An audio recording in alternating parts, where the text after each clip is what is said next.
She knocked Caitlin Clark into the wall. The collision echoed through the gym. The crowd gasped, and for a moment everything stopped. It was the kind of moment that becomes a headline, a highlight, a viral clip. But if that's all you saw, you missed the real story. This game was more than just one violent play. It was a battle steeped in history and pride. The last time Caitlin Clark faced the New York Liberty, she didn't just play well, she made history, becoming the first rookie in WNBA history to record a triple-double, and she did it on the Liberty's floor against soon-to-be champion Breanna Stewart. That performance turned heads across the league and painted a target on her back the size of the entire Eastern Conference. Now here they were again, Liberty versus Fever, veteran power against rising star. But this time, everything was different. The Liberty were determined to make a statement. The Fever were desperate for a signature win, and once again, Clark was right in the middle of it. From the opening tip, the Liberty looked sharp, executing their first possession to perfection. Multiple screens, quick reads, and a clean pick-and-roll finished by Jonquel Jones off a perfect pass from Sabrina Ionescu. But Clark responded immediately, running a high pick-and-roll with Aaliyah Boston, baiting the defense, then lobbing a perfect pass that Boston caught in stride and laid in with ease. Both teams came out firing. Ionescu stayed aggressive, curling off a pin down and zipping a pass to Jones for another easy finish. The Liberty were exploiting every mismatch, but Boston fought back with finesse, faking a handoff and floating in a soft jumper. Then it was Stewart's turn. She popped out, took her time, and drained her first jumper of the night. But Clark was just getting started. Spotting Kelsey Mitchell sprinting down the court, she fired a full-court pass on a rope, hitting her perfectly in stride for a fast-break layup, a highlight that showcased Clark's elite vision. Moments later, she attacked again. With Stewart switched onto her, Clark drove hard, absorbed contact, and finished through the foul and won against one of the league's best defenders. She wasn't just facilitating, she was leading. On E. The next Fever possession, she drew a double team, then delivered a no-look bounce pass to Boston for another easy two, her fourth assist, and there were still 5 minutes left in the quarter. The Liberty answered with a sharp give-and-go between Stewart and Natasha Cloud, ending in a smooth layup. Stewart then found herself wide open in the corner and drilled a three, then came right back in transition and pulled up over Boston for another. Indiana looked like they might lose control, but Clark settled them. She ran a pick and roll, found daylight, and floated one high off the glass for another tough and one finish. Still, the Liberty's zone pressure started to shift momentum. In the final seconds, Indiana fumbled an inbound, and as Clark tried to recover, she committed a foul. Courtney Gardner stepped to the line as the buzzer neared, marking the end of a first quarter packed with intensity, precision, and playoff-level energy, and sank both free throws. As the buzzer sounded, the Liberty held a narrow lead, New York 30, Indiana 29.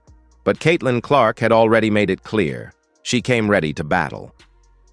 The Fever opened the second quarter needing a spark, and Sophie Cunningham delivered, slashing through the defense and finishing with a smooth scoop layup for Indiana's first field goal of the quarter. But the Liberty had an answer, and once again it was Sabrina Ionescu, attacking the switch just like before, and floating a soft shot right over Aaliyah Boston. Same look, same result, cold execution. Moments later, Natasha Cloud showed off her vision, spotting Jonquel Jones sealed deep in the paint. With her defender fronting, Cloud lofted a perfect lob, and Jones turned to finish in one fluid motion. Then Cloud took matters into her own hands. Left open beyond the arc, she drilled a three, and as it splashed through the net, she blew a kiss to her defender. The message was clear. Leave me open, and you'll pay. On the next trip, with Jones mismatched inside, Cloud didn't force it. She kicked it out and knocked down another triple. She was heating up fast. Then she jumped the passing lane, picked off a pass from Clark, and immediately fired a full-court feed to Ionescu, who finished through contact for the and one. The Liberty bench erupted. Cloud was taking over. Indiana needed an answer, and Kelsey Mitchell provided one. With the shot clock winding down, she used a quick step back and buried a tough three to keep the Fever close. Then came another perfectly timed Clark-Boston pick and roll, with Clark threading the needle for Boston to finish inside. Clark's 7th assist. Still, Cloud wasn't done. She dished it to Jones, cut hard to the rim, got it back, and scored on a textbook give-and-go. Clark kept grinding. Late in the quarter, Boston sealed her defender again, and Clark delivered another pinpoint pass, assist number 8, even as Indiana trailed. Then came another late quarter blow. With just over a second left, Cunningham fouled Breanna Stewart, who calmly sank both free throws to close the half. The Liberty entered the locker room with the lead, and while Clark was quietly stacking assists, it was Natasha Cloud who had seized the spotlight. Indiana came out of halftime with purpose, and Kelsey Mitchell wasted no time, cutting through the lane, briefly bobbling the ball, then spotting Lexi Hull wide open in the corner. Hull, with no hesitation, rose up and knocked it down.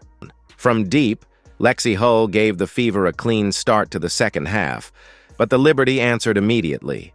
Sabrina Ionescu, calm and decisive, used a pick and roll to get just inside the free throw line and floated it up over the defense for an easy 2. Neither team was slowing down. Kelsey Mitchell continued her aggressive play, this time showing off her handle and footwork, using a tight screen, crossing up her defender, and finishing with a crafty left-handed layup on the right side of the rim. On the other end, Natasha Cloud won a foot race after a loose ball jump and took it coast to coast, beating Caitlin Clark for the uncontested layup. Then it was Lexi Hull again, constantly moving and reading the defense. She saw her defender, ball watching, cut backdoor at the perfect moment, caught the pass and laid it in. Moments later, Aaliyah Boston worked from the low post and kicked it out to Hull on the wing, who caught it in rhythm and drilled another jumper, quietly putting together one of her best stretches of the season.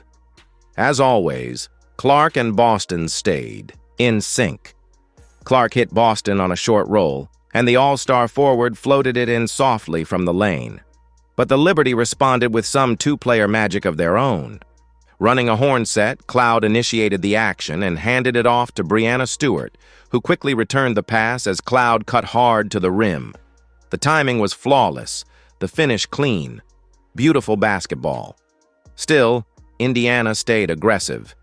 On a misread by Cloud, Mitchell jumped the passing lane, stole the ball clean, and took it all the way for a layup, slicing the deficit to just 2. But Sabrina Ionescu wasn't about to let momentum swing fully. She attacked with force, put her head down, and drove straight through her defender, who fell to the floor as Ionescu finished strong at the rim, nudging the Liberty back in control. But Caitlin Clark had something brewing. She found Mitchell near the wing, and Mitchell stepped back and buried a 3 right over her defender, tying the game and marking Clark's 10th assist. A double-digit night in playmaking yet again. Then came a moment of pure grit. Clark attacked 3 defenders, spun through contact, and finished a stunning reverse layup under the rim. She wasn't just managing the offense, she was taking the fight to New York. The Fever could feel the shift. Mitchell zipped a laser, pass to Boston inside, who finished again with confidence. But what happened next brought the entire crowd to its feet. Clark, having missed her last 12 three-point attempts across 2 games, sized up her defender, stopped, pulled back, and launched from beyond the arc. The whistle blew. The shot dropped. The crowd erupted. Clark let it all out. Finally, the streak was over. She calmly sank the free throw to complete the 4-point play and give Indiana the lead. She tried to double down just seconds later, but Breanna Stewart met her at the rim and sent her shot flying. Clark crashed hard into the base of the hoop and into the stands behind it. Still, she got up. Still, there was time left. Just 4.7 seconds remained. As the clock wound down, the Fever inbounded to Caitlin Clark near half court. She took 2 hard dribbles, stepped back on Natasha Cloud from well beyond the arc, and let it fly. The buzzer sounded, and the ball dropped cleanly through the net.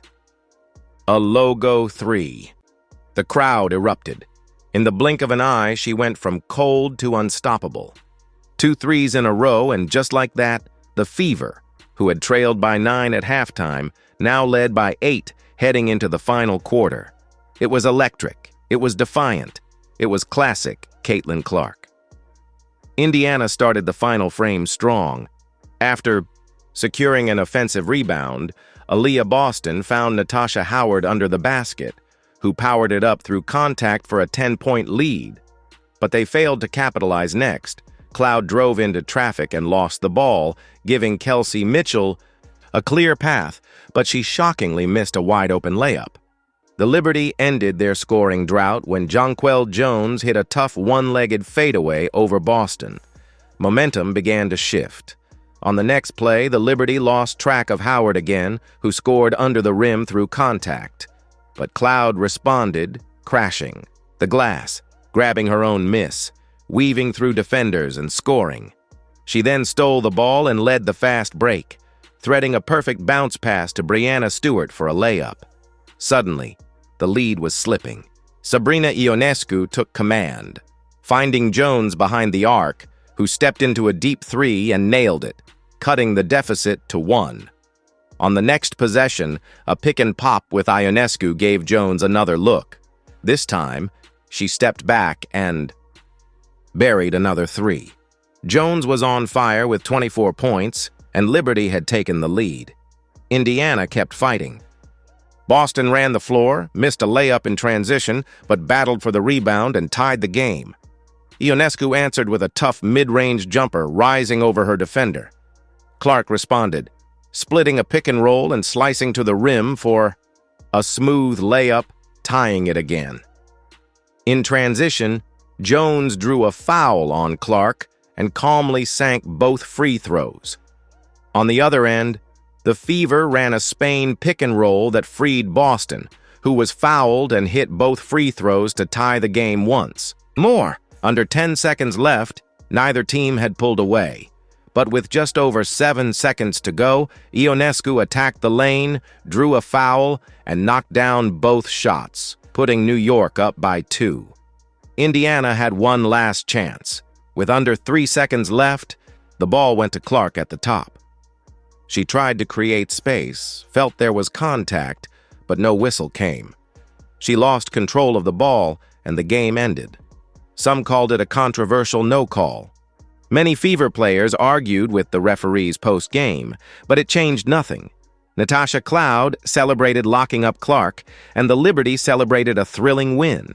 They had pushed her, literally, pressured her, dared her to break. But Caitlin, Clark didn't fold. She fought back every possession, every moment. From missed shots to buzzer beaters, from double teams to collisions, she never backed down.